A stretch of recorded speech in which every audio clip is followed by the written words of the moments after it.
So you're gonna go ahead and roll all 3 dice and add a 5. If you beat 10, you save the civilians. If you don't, things could get ugly.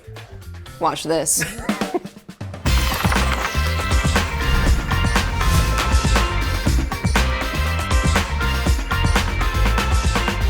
What's going on, everybody? I am Troy. And I'm Sydney. Today, we are going to teach you how to play the Marvel Multiverse Role-Playing Game. This is your ultimate guide. We'll show you everything you need to know to play the game, from the game mechanics to how to build characters, to smashing, clobbering combat. Let's do this. So to get started, you first of all need to know what an RPG is. What is an RPG, Troy? I don't know. No, a role-playing game is a little bit different than a video game or a board game. You have rules, just like any other game, but you use your imagination, dice, and a pencil, and you sit around a table and create a story together. You can create your own comic book or your own Marvel movie just by making stuff up on the spot. And honestly, the best way to learn is just get yourself a core rule book and start playing. Okay, I'm in. I'm ready to go. I have nothing though. What do I need to play this game? You don't need a whole lot. First, you need the core rule book, because this has all the rules, how to build characters. If you want to play a classic Marvel hero, all that information is in here. Then you need some dice, a pencil, a paper, maybe a laptop, some snacks. Don't forget the character sheets. You gotta have the character sheet, and then you're pretty much ready to go. And let's not forget, Troy, maybe the most important thing to have is a group of friends. Ideally 4 to 6 people, but you can actually play with as little as 2. All right, so you got your group of friends ready, right? So who's gonna play what? There are essentially 2 roles to play at the table. There's the role of the narrator. This is what I like to play. They oversee the world and every situation that the heroes encounter. And then, of course, there's the players. I love to be a player, especially with the Marvel Multiverse Role-Playing Game, because you get to play as iconic Marvel heroes. And sort of the spirit of the game, and in the spirit of Marvel, when you play as a hero, you make heroic choices. And these choices are usually driven by your character's backstory. For instance, would you use deadly force? If you were Spider-Man? No, never. If you were Wolverine? Maybe. Yeah. So you can make those choices, but typically players who take on the role of the hero, they make good choices. They want to help people. And as the narrator, your job is to set up difficult situations for these heroes. You get to play all the bad guys. Who doesn't want to play the bad guys? But you also get to play a deli owner if Spider-Man all of a sudden wants to go buy a hoagie. You're playing all the other characters that fill up this fictional world that you're creating with your friends. And that's not to say that you can't do a villain arc. If you want to play as a group of villains, of course you can. It's your game. You just have to talk it out with your group and with your narrator and make sure that everybody's on the same page. Yeah, every group is different and every group is going to tell their own unique story. Everyone knows with great power, there must also come great responsibility. Yes, and with great responsibility also comes rules. So let's get into it. Okay, I'm ready. So this game uses a system designed in-house by Marvel. It's called the D616 system. It uses 3 6-sided dice, which means anyone can play no matter what level you are. I also want to point out the math in the game might feel intimidating, but I promise you it's not. It's a 3d6 system. It's honestly so simple, and if I can do it, so can you, I promise. So you've got your action check, right? That's where you roll the dice to determine the outcome of any risky actions you want to take. Then you have the target number, which is the number you have to hit or go past to see if you succeed or fail. All right, you know what? Let's go through an example, right? I'm gonna have you play Cyclops. Can you be Cyclops? Oh yeah. All right, say Cyclops is walking down the street and a blast comes from somewhere, hits a building, and a bunch of rubble is about to fall down on civilians. What do you do?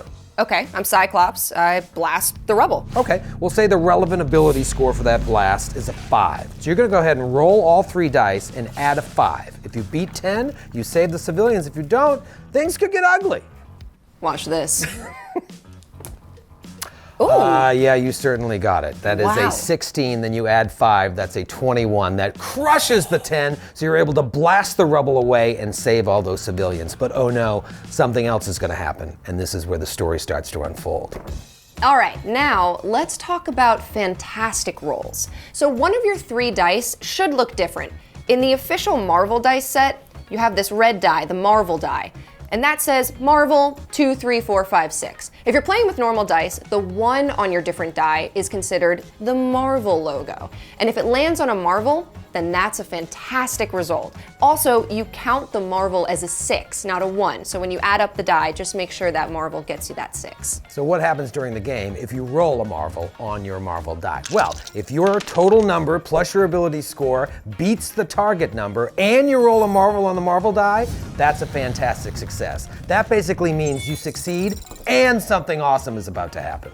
And if you roll a marvel die, but your result of all the die add together with your ability score is less than the target number, that's considered a fantastic failure. So basically, the action fails, but something good can still happen. It's sort of a no but.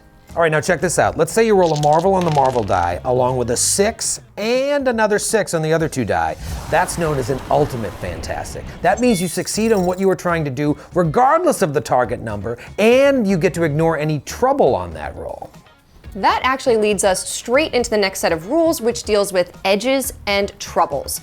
An edge is making an action check under extra favorable conditions. That means you can re-roll a single die and use the better of the 2 numbers. So for instance, if this was my roll, I can re-roll this 1, and I could even try to get an ultimate fantastic. Wouldn't that be cool? That would be cool. Now let's talk about trouble. Maybe the narrator says, all right, you can do that, but there's some extenuating circumstance that's making it a little more difficult than normal. So when you have trouble, you've got to take your best die, re-roll it, and take the worst of the 2 rolls. So in this example, I would have to re-roll my marvel die. That's correct. If you roll a marvel on the marvel die, that's always considered the best number. Rats. Rats indeed. To give an example of edge, let's say Beast is sneaking up behind an AIM scientist in the dark. The narrator might say Beast has an edge because the AIM scientist can't see him coming. Okay, so the player makes an action check and rolls a 1, 3, 2 for a total of 6. Adding their ability score of a +3 makes that a 9, but the target number is a 10. Well, good thing he has edge. You can take that lowest roll, which is a 1, re-roll it, and take the better of the 2. All you need is to get is a 2, and you'll hit the target number. Okay, let's see. And that's a 5. Oh, great. So 5, 3, 2, that's a 10, plus their ability score makes a 13, which means you succeed on the attack. Now, as an example of trouble, let's say Deadpool has lost an arm, but he's still fighting. Okay, we'll say in this example, the player rolls a 6 marvel 5, but he has trouble on the roll, which means he has to re-roll his best die, which in this case is the marvel die. So if he re-rolled it and got, let's say, a 2, now he only has a total of a 13, which might not be enough to succeed. The cool thing about edge and trouble is that they stack. So if you have 2 good things going for you, you can re-roll twice. You could re-roll the same die, you could even re-roll 2 different die, and you can do them one at a time so you can pick your best option. Yeah, but trouble stacks as well. You can get double trouble, triple trouble. You have to keep rolling and take the worst result. The good thing is, though, trouble and edge cancel each other out. So if you have to do a roll and you have trouble and edge on the roll, just roll the dice and see what happens. My favorite part of role-playing games is the character creation or choosing an iconic character. And there are so many to choose from in the Marvel Multiverse Role-Playing Game. There are literally hundreds of Marvel heroes and villains. Each of them have their own profile you can see in the core rulebook, and it lists everything you need to know about the character. All of their stats, their ranks, their backstory details, their powers. Yeah, now you mentioned ranks. What is a rank? Your rank is your measure of training in raw power, and there are 6 rank benchmarks. You got like a rank 1 rookie hero, fresh on the scene, all the way up to a cosmic level rank 6 hero. And if you want to choose a rank for your group, make sure you talk to each other. It's all based on the type of campaign that you want to play. So if you want to play cosmic galactic battles, you're probably going to choose a rank 6. If you want to play somebody like Night Nurse, who is more of a rookie, you might want to choose rank 1 and have everybody in the party be the same rank. All right, you talked about characters, we talked about rank. Let's talk about abilities. Yes. So each character is also defined by 6 abilities. Melee is a character's brawling ability in close combat. Agility measures their ability for ranged attacks. Resilience is the character's stamina and ability to withstand pain or extreme conditions. Yeah, and then vigilance reflects their situational awareness, their mindfulness, and their discipline. Ego is the character's energy, self-confidence, and charisma. And logic represents their powers of reason and insight. Ability scores are added to any action check made using that ability. So let's use Deadpool as an example again. Let's say he's going to deliver a kick to Taskmaster. Since that's a close attack, he makes a melee action check and he rolls, we'll say, a 4-2-5 for a result of an 11. To that, he adds his melee score of +5 for a total of 16. You also use a character's ability scores to figure out their defense score. That's the target number an attacking character must meet or beat to land their attack. So, if Taskmaster wants to throw his shield at Deadpool, he needs to make an agility check and get at least a total of 14 to hit the old Merc with a mouth. Merc with a mouth. Merc with a mouth. Merc with a mouth. You nailed it. Did I say that weird? No. Okay. You made it weird. All right, moving down our character sheet, the next stat is health. Health is your capacity to endure physical damage. And every character has a different health pool. Whenever you take damage, you subtract that damage from whatever your current health is at. Next up is focus. Every character has their own unique amount of focus, and basically what focus allows you to do is use your focus points to enact your powers, which we'll get to later. But powers are like cool attacks that are specific to your type of hero.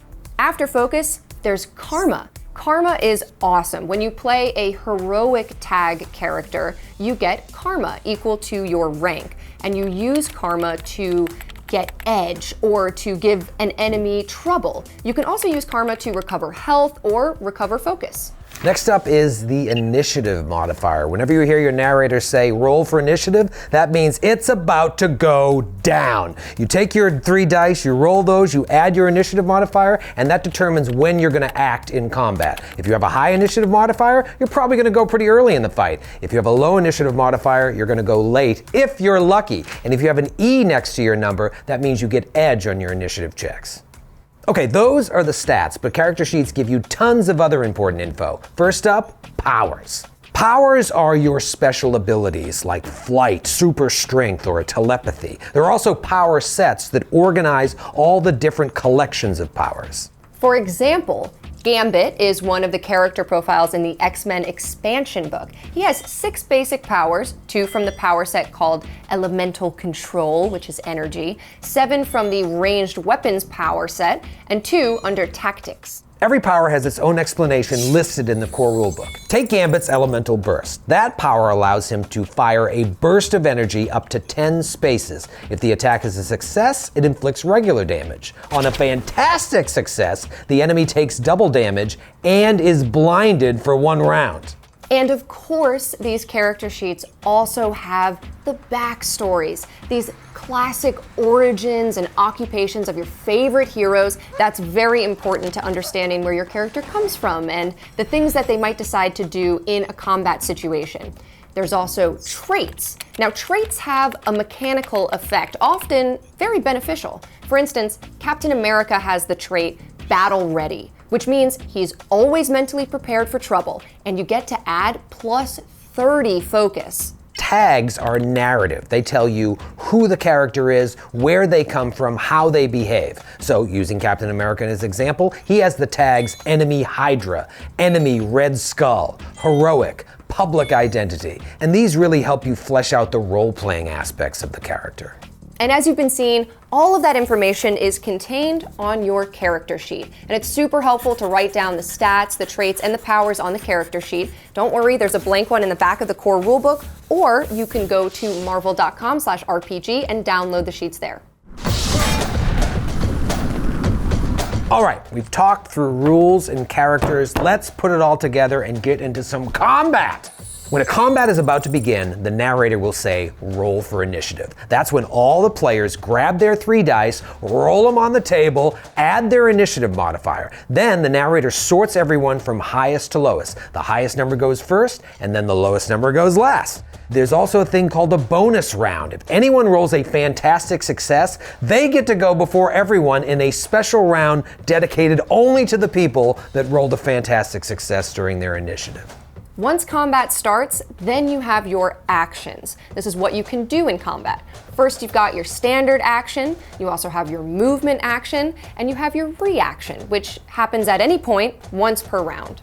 Starting with your standard action maneuvers, you've got attack. That's your close or ranged combat. You've also got dodge, which allows you to move away from incoming attacks that will have trouble until the next turn. Then you have escape. break free if you've been grabbed or pinned. Speaking of grab, another action you can do is grab hold of a target. Then we've got help.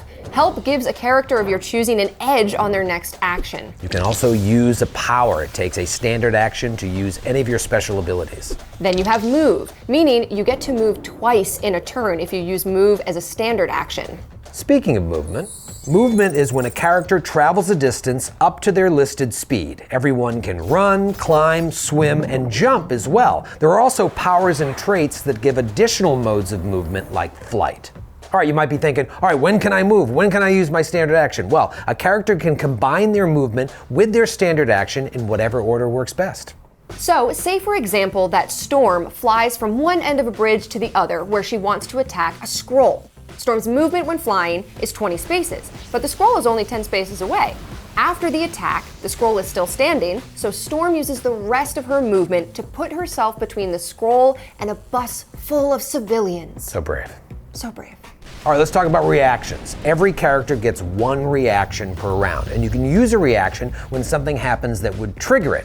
Now, some reactions require powers, and those are listed in the power descriptions. But basic reactions anyone can use. My favorite is the fastball special. Classic. That happens when a character takes their standard action to throw one of their teammates, and then that teammate uses their reaction to invoke the fastball special. All right, let's talk about dealing damage. You deal damage as a result of a successful attack. You calculate the damage by applying your character's damage multiplier to the action check's Marvel die and then add the ability score. Now, if it's a physical injury, that affects the character's health. If it's a mental injury, that affects the character's focus. All right, now I'm dying for some combat. Can you show us an example of how we would put it all together? Yes, let's put it all together and see how some combat would play out. Set the scene for us, Troy. Okay, all right, let's say that you are everyone's favorite web slinger, our boy, Peter Parker. And along with your friends, Spider-Man's taking on Morlun, who we'll say is like 12 spaces ahead of you. Okay, so I'm going to run so that I'm within range, Right. and then I'm gonna hit him with my Spider Strike power. Okay, that's a close attack, so you'll need to do a melee action check and beat a target number of 14, which is Morlun's melee defense score. Cool. With Spider Strike, heroes can attack two different characters, Right. but to make things easier, I'm just gonna focus on the one evil vampire. Smart. All right, I'll roll. Okay, so 9 plus my ability score 5, so that's a 14. You nailed it exactly. Now, let's figure out the damage, okay? Unlike other RPGs, in this game, you only need to roll one time to hit, and then you calculate the damage from that same roll. Using your original roll, look at your Marvel die, okay? That's the key to understanding how much damage you're gonna do. Right, so Spider-Man has a melee damage multiplier of 5, and then we add his melee score. So that's the Marvel die times 5, that's 10, plus 5, 15, and that's the points of damage. So I did it, I hit. The fight isn't over yet. Now, damage multipliers normally correspond to a character's rank, but some powers can increase or even change the multiplier.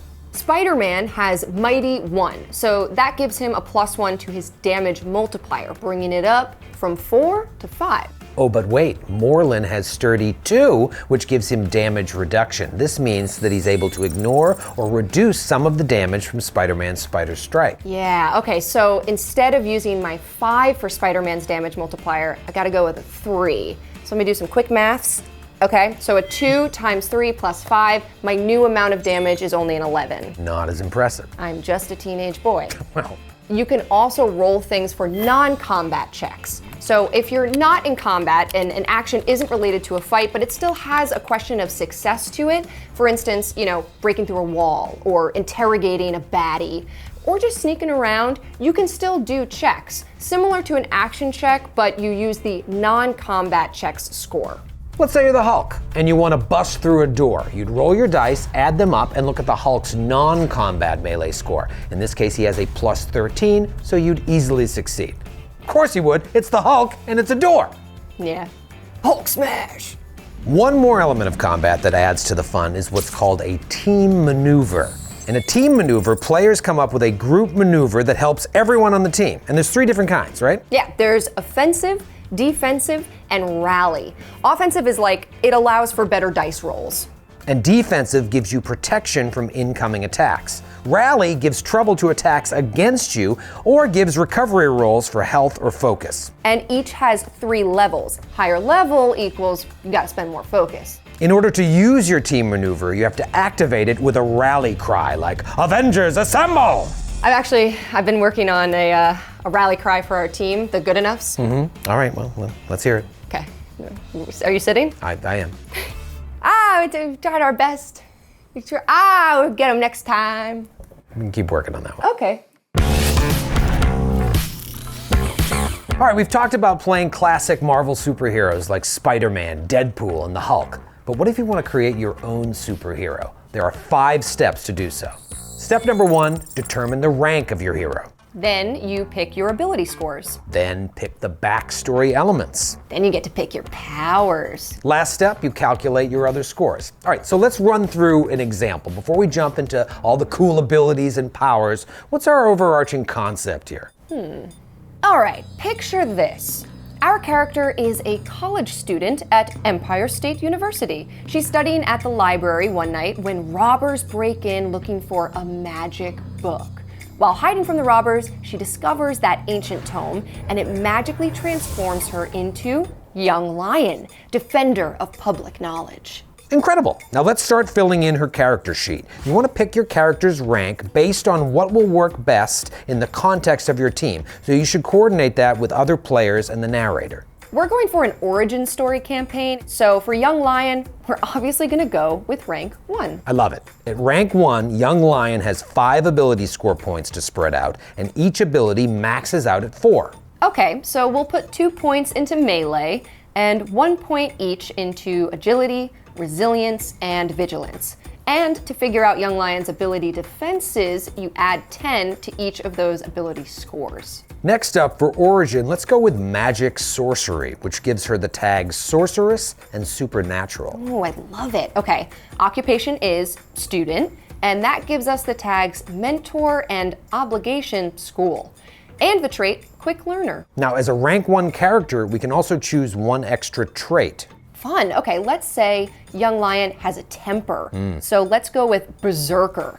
And for tags, we'll choose Heroic and Secret Identity. I also want to give Young Lion claws, so that'll be the tag Signature Weapon. Okay, now for powers. At rank 1, Young Lion can have up to 4 powers. We'll do the power set Melee Weapons, which represents her razor-sharp claws. And within that set, let's choose Vicious Attack and Hit and Run. And then to round it out, let's go with Healing Factor and Mighty One, which are basic powers. From here, we've got to do some basic math to calculate Young Lion's other scores. For Young Lion's health, we'll multiply her resilience by 30, and for focus, multiply vigilance by 30. To figure out damage multipliers, since Young Lion is rank 1, the base damage multiplier is 1, and the power Mighty 1 adds an extra point to the melee damage multiplier, making it a 2. Because vigilance is 1, that means the initiative modifier is +1. The base run speed is 5 spaces, climb, jump, and swim speeds are all half that, or 3 spaces each. And karma matches rank, so she has 1 karma. And boom! There we go! Now we have the character sheet for our very own original character, Young Lion. That was crazy fast, you know? I could make characters all day. You know, when Captain America. Yeah, that's, I got it. I think they get it. We've covered so many parts of the Marvel Multiverse role-playing game, but I think for me, what's so special is getting to play the iconic Marvel heroes. I've loved Spider-Man ever since I was a kid, so getting to play him in a role-playing game is just a dream. Yeah, I mean, Sydney and I play a lot of role-playing games, but there's something special about playing superheroes in this universe. I've been with these heroes for a long, long time, and it's just nice to take them out for a spin once in a while. Yeah, or play against them, which you also love to do. Of course. Hopefully, we've inspired you to get out there and create a story, or at the very least, your own characters. Be sure to pick up your own copy of the core rulebook that will help guide you along. And check out the other books too. You get full campaigns in the Cataclysm of Kang and Deadpool role-plays the Marvel Universe. And the X-Men expansion has so many new characters, locations, and storylines to help you get started on your next adventure. You know, this is making me want to start a new game. Do you think you could call the team? Oh, the team. The team. Sure, I can try. To me, my good enoughs. I don't know if that worked. Oh, okay. I just want. We could just text. I always wanted to try. Text them. Yeah, we could text. Yeah. We'll use a phone. Yeah.